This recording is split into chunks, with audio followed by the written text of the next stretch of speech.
So as you guys can see, it's still snowing.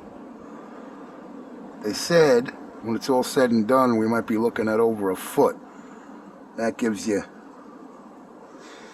an idea. It's February 1st, 2021. And this is the most snow I think we've had in years.